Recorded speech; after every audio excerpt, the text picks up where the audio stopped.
Hello dear friends, काफ़ी दिनों बाद फिर से मैंने अपना क्लास शुरू किया है। तो आज का जो क्लास है इंटीग्रेशन और फिर डिफरेंशिएशन से है। इंटीग्रेशन का जो हिंदी होता है समाकलन होता है और डिफरेंशिएशन का जो हिंदी होता है वो अवकलन होता है। ठीक है, तो यहाँ पर आपको स्क्रीन पर दिख रहा होगा कि integral of some important functions we know that integration is the inverse process of differentiation.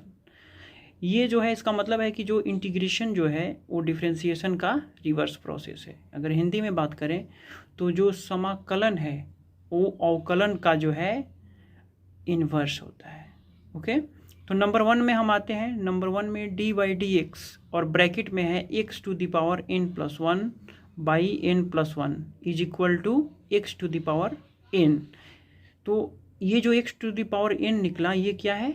ये डिफ्रेंशिएट करने के बाद आया, यानी कि अवकलन करने के बाद आया है।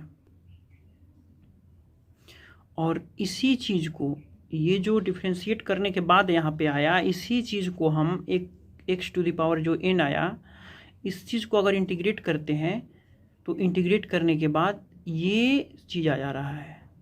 ये देखिए, जो कि यहाँ आपको दिख रहा होगा डी बाई डी एक्स और ब्रैकेट में जो दिख रहा है ये X to the power n plus one और बाई n प्लस वन, ये सेम चीज़ आ रहा है। तो आपको इससे क्लियर भी हो जा रहा है कि integration is the inverse process of differentiation. और प्लस सी लिख देते हैं। और यहाँ पर आपको दिख रहा है n not equal to minus one. अगर हम यहाँ पर n is equal to minus one रख देते हैं तो ये जीरो हो जाएगा। और ये any number by zero, any number by zero यानी नीचे जीरो होने का मतलब है अनडिफाइंड, तो ये तो अनडिफाइंड हो जाएगा। तो इसलिए n is equal to minus one नहीं होना चाहिए। अब आते हैं यहाँ पर डी बाई डी एक्स और x का डिफ्रेंशिएशन करेंगे। x का डिफ्रेंशिएशन जो कर रहे हैं यानी कि अवकलन कर रहे हैं तो x के रिस्पेक्ट में ही कर रहे हैं तो वन हो जाता है। वैसे हम y का भी अगर डिफ्रेंशिएट y के रिस्पेक्ट में करेंगे तो वन हो जाएगा। तो ये आपको याद रखना होगा।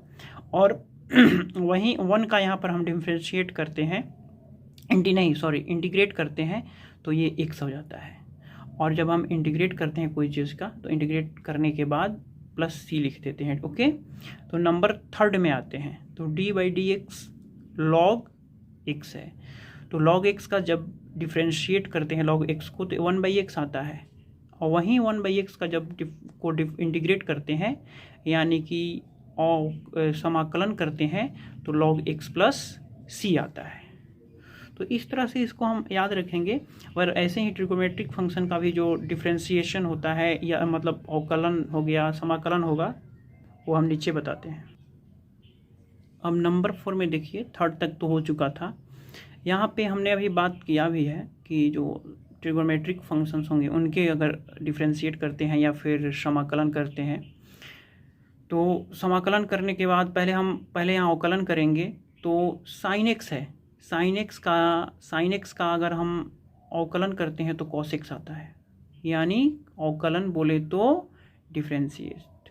तो डिफरेंशिएशन करने के बाद कॉस एक्स आता है और वहीं कॉस एक्स का जब करते हैं समाकलन तो साइन एक्स आ जाता है।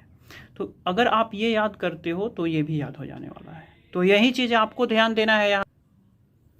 तो इस तरह ये क्लियर हो जा रहा है कि साइन एक्स का जो कॉस एक्स हो रहा है तो एक को याद करने से, अगर डिफरेंशिएशन हमको याद है तो फिर इंटीग्रेशन की बात करें तो कॉस एक्स का क्या हो जाएगा? साइन एक्स, जो कि आपको सामने दिख रहा है।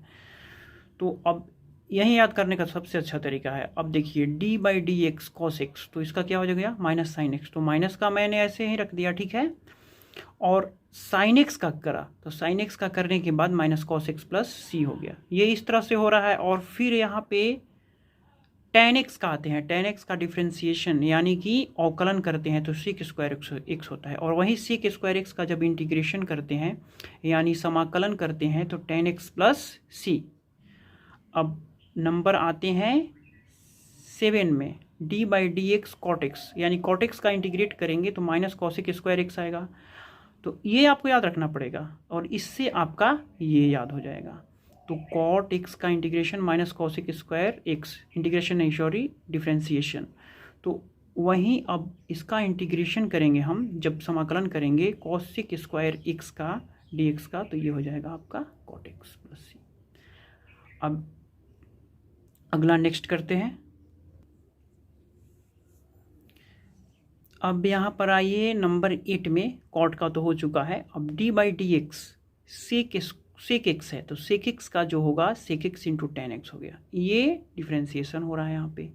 तो अब इसी का इंटीग्रेशन करेंगे इस पार्ट का, तो ये सेक एक्स आ जाएगा, ठीक है। और D by D X cosec X का करेंगे तो minus cos X into cot X, तो जब कॉसेक एक्स और कॉट एक्स का करेंगे तो माइनस कॉसेक एक्स हो जाएगा। ये माइनस जो है ना यहाँ पे चला आएगा, ठीक है। तो इस तरह से अब ई एक्स की बात करें, अगर ई एक्स की डिफ्रेंसिएशन और इंटीग्रेशन दोनों सेम होती है, तो आप यहाँ पर देख रहे हैं ई एक्स का इंटीग्रेशन डिफ्रेंसिएशन जो होता है ई एक्स होता है, और इंटीग्रेशन भी ई एक्स प्लस सी होता है। तो देखिए हमने इधर ये नीचे में लिख दिया है डिफ्रेंसिएशन